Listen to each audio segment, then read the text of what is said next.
வாழைக்காய் பொடி மாஸ் பண்ணலாமா? வாழைக்காய் சாப்பிட்டா ரொம்ப ஹெவியாக இருக்கும், ப்ளோட்டிங்காக இருக்கும், இல்லை ரொம்ப ஆயிலியாக இருக்கும்னு நிறைய பேர் அவாய்ட் பண்ணுவாங்க.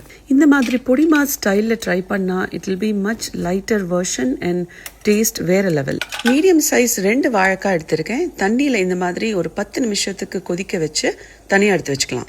இதை குக்கர்லேயும் வேக வைக்கலாம், பட் ரொம்ப குழையாமல் பார்த்துக்கணும். நல்லா கம்ப்ளீட்டாக ஆறினதும் தோலியை இந்த மாதிரி பீல் பண்ணிக்கலாம். வாழைக்காய் நல்லா குக்காக இருந்ததுன்னா ஈஸியாக இந்த ஸ்கின் பீல் ஆகும்.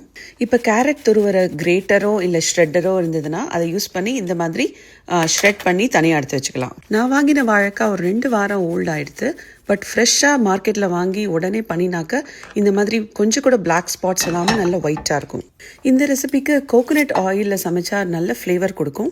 ஆயில் நல்லா சூடானதும் கொஞ்சம் கடுகு, உளுத்தம்பருப்பு, 2 பச்சை மிளகாய் எடுத்திருக்கேன், கொஞ்சம் இஞ்சி நல்ல ஃபைனாக சாப் பண்ணி அதில் போட்டுக்கலாம். இந்த டிஷ்ஷுக்கு காரம் கொடுக்கறது இந்த இஞ்சி பச்சை மிளகாய் ஒண்டி தான். உங்கள் ஸ்பைஸ் லெவலுக்கு தகுந்த மாதிரி நீங்கள் குவான்டிட்டியை இன்க்ரீஸ் பண்ணிக்கலாம். இது கூட கொஞ்சம் கருவேப்பிலையும் போட்டுட்டு கொஞ்சம் பெருங்காயம், உப்பு எல்லாமே அந்த ஆயிலே போட்டு நல்லா மிக்ஸ் பண்ணிக்கலாம். இப்போ அந்த கிரேட் பண்ணி வச்சுருக்கிற வாழைக்காவையும் போட்டு எல்லாமே நல்லா மிக்ஸ் பண்ணிக்கலாம். இந்த ரெசிபிக்கு மஞ்சள் பொடி ஆட் பண்ண மாட்டோம்.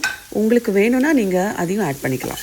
கேஸை சிம்லேயே வச்சுக்கலாம், அப்போ தான் அடி பிடிக்காமல் இருக்கும். வாழைக்காய் நல்லா குக் ஆகிடுது. இருந்தாலும் அந்த ட்ரைனஸ் போகிறதுக்கு கொஞ்சோண்டு தண்ணி ஒரு 2 டேபிள் ஸ்பூன் போல் எடுத்துட்டு இந்த மாதிரி ஸ்ப்ரிங்கிள் பண்ணி மூடி வச்சு ஒரு 2 மினிட்ஸுக்கு சிம்லேயே வச்சிடலாம். அவ்வளோதாங்க, மேஜர் வேலை டன். இப்போ நல்லா மிக்ஸ் பண்ணிவிட்டு அடுப்பை ஸ்விட்ச் ஆஃப் பண்ணிவிடுங்க. இந்த ரெசிபிக்கு எலுமிச்சம்பழம் இஸ் a மஸ்ட் இன்க்ரீடியண்ட்.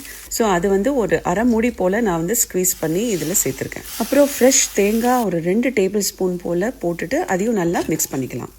இப்போ ஃபைனலாக ஃப்ரெஷ்ஷான கொத்தமல்லியை பொடி பொடியாக நறுக்கி இது தலையில் தூவினா நம்மளோட டேஸ்டியான வாழைக்காய் பொடி மாஸ் ரெடி. இது அப்படியே சைட் டிஷ்ஷாகவும் சர்வ் பண்ணலாம், இல்லை கொஞ்சம் ஹாட் ரைஸ் மிக்ஸ் பண்ணிவிட்டு வாழைக்காய் பொடி மாஸ் ரைஸ் இது கூட கொஞ்சம் தயிர் பச்சடி போட்டு சாப்பிட்டாலும் அமேசிங்காக இருக்கும். கண்டிப்பாக ட்ரை பண்ணுங்கள். இன்றைக்கி ட்ரை பண்ணியிருக்கிற காம்பினேஷன் கொதிக்க கொதிக்க சாதம், அது கூட கொஞ்சம் களத்துக்கு பருப்பு, கொஞ்சம் நெய், அப்புறம் நம்ம பண்ணி வச்சுருக்கிற வாழைக்காய் பொடி மாஸ் மிக்ஸ் பண்ணிக்கிறதுக்கு மேங்கோ போட்ட மசாலா மோர் குழம்பு, அப்புறம் சுட்ட அப்பளம். இந்த காம்பினேஷன் அண்ட் ரெசிபியை கண்டிப்பாக ட்ரை பண்ணுங்கள்.